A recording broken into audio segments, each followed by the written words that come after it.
जहाँ आपकी कोई कीमत नहीं, वहाँ पर रुकना अनुचित है, चाहे वो किसी का घर हो या किसी का दिल। नमस्कार दोस्तों, मेरा नाम है शिव कुमार और आप सुन रहे हैं हिंदी कहानी 2.2 मेढक राज और नाग का पंचतंत्र की कहानी। एक कुएं में बहुत से मेढक रहते थे। उनके राजा का नाम रंगदत्त था। रंगदत्त बहुत झगड़ालू स्वभाव का था। आसपास 2-3 और भी कुएं थे, उनमें भी मेढक रहते थे। हर कुएं के मेढकों का अपना अपना राजा रहता था। हर राजा से किसी न किसी बात पर गंगदत्त का झगड़ा चलता ही रहता था। वह अपनी मूर्खता से कोई गलत काम करने लगता और बुद्धिमान मेढक रोकने की उसको कोशिश करता, तो मौका मिलते ही ये अपने पाले गुंडे मेढकों से पिटवा देता। कुएं के मेढकों के भीतर गंगदत्त के प्रति रोष बढ़ता जा रहा था। घर में अपनी झगड़ों से चैन ना था, अपनी हर मुसीबत के लिए दोष देता। एक दिन गंगदत्त पड़ोसी मेढक राजा से खूब झगड़ा, खूब तू मैं हुई। गंगदत्त ने अपने कुएं में आकर बताया कि पड़ोसी राजा ने उसका अपमान किया है। अपमान का बदला लेने के लिए उसने अपने मेढकों को आदेश दिया कि पड़ोसी कुएं पर हमला करें। सब जानते थे कि झगड़ा गंगदत्त ने ही शुरू किया होगा। कुछ सयाने मेढकों तथा बुद्धिमानों ने एकजुट होकर एक स्वर में कहा, राजन, पड़ोसी कुएं में हमसे दुगने मेढक हैं।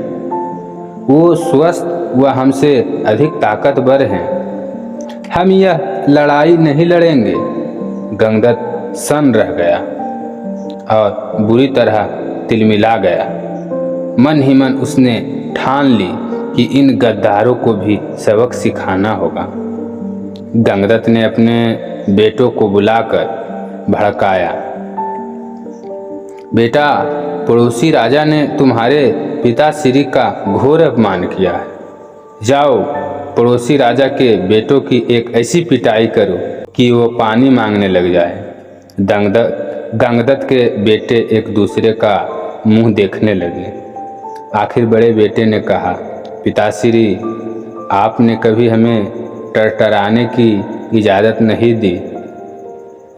टरटराने से ही मेढकों में बल आता है, हौसला आता है और जोश आता है।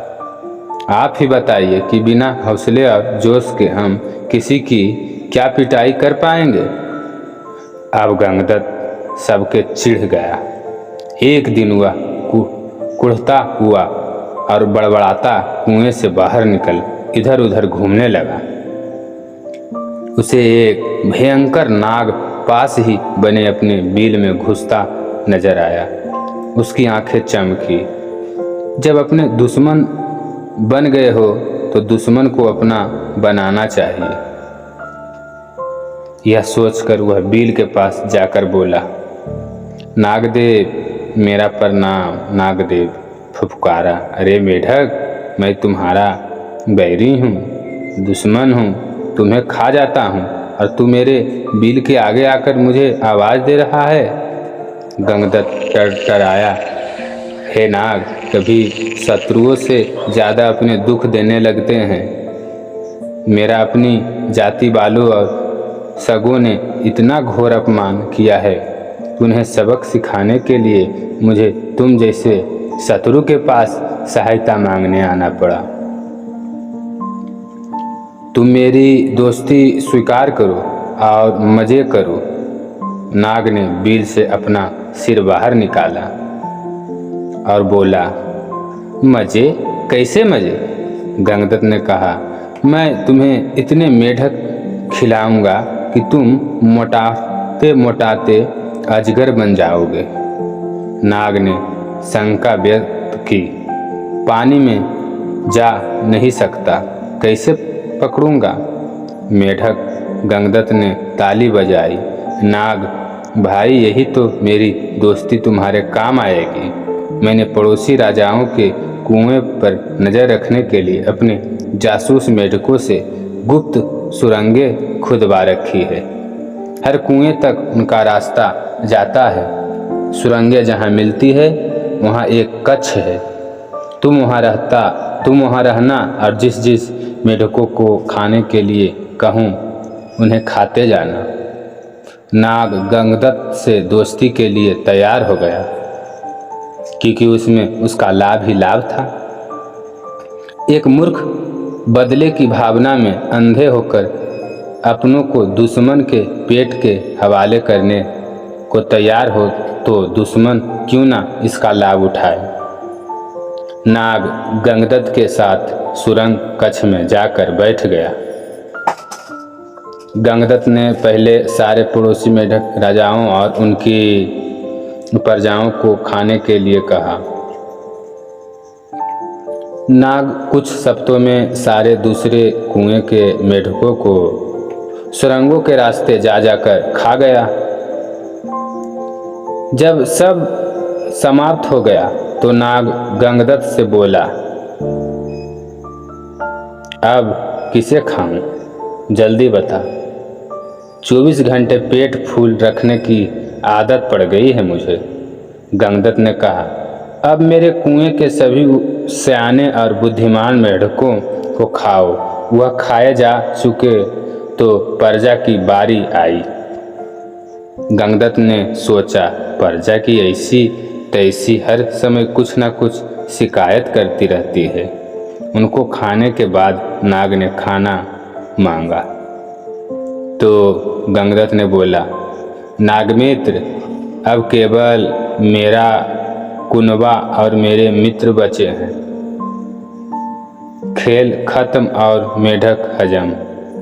नाग ने फन फैलाया और फुफकारने लगा, मेढक मैं कब कहीं नहीं जाने का, तू अब खाने का इंतजाम कर, वरना गंगदत्त की बोलती बंद हो गई। उसने नाग को अपने मित्र खिलाए, फिर उसके बेटे नाग के पेट में गए। गंगदत्त ने सोचा कि मैं और मेढक की जिंदा रहें तो बेटे और होंगे। बेटे खाने के बाद नाग फुफकारा, और खाना कहाँ है? गंगदत्त ने डरक कर मेढकी की ओर इशारा किया। गंगदत्त ने सोंबई के मन को समझाया, चलो बूढ़ी मेढकी से छुटकारा मिला, नई जवान मेढकी से विवाह कर नया संसार बसाऊंगा। मेढकी को खाने के बाद नाग ने मुंह फाड़ा, जल्दी से खाना लाओ। गंगदत्त ने हाथ जोड़े, अब तो केवल मैं बचा हूँ, तुम्हारा दोस्त गंगदत्त, अब लौट जाओ। नाग बोला, तू कौन सा मेरा मामा लगता है? और उसे खा गया। दोस्तों, इस कहानी से हमें यह सीख मिलती है कि अपनों से बदला लेने के लिए जो शत्रु का साथ लेता है उसका अंत एक दिन निश्चित ही होता है। इसीलिए अपनों को जाल में ना फंसाएं। यदि अपने को फंसाएं तो जाएंगे और साथ में आपकी भी दुर्गति होगी। दोस्तों, आज की कहानी यहीं तक। कल मिलते हैं एक और सीख भरी कहानी के साथ। जब तक हमारे चैनल को सब्सक्राइब कर लाइक करें और शेयर करें अपने दोस्तों और सहपाठियों में इसी तरह नई कहानी।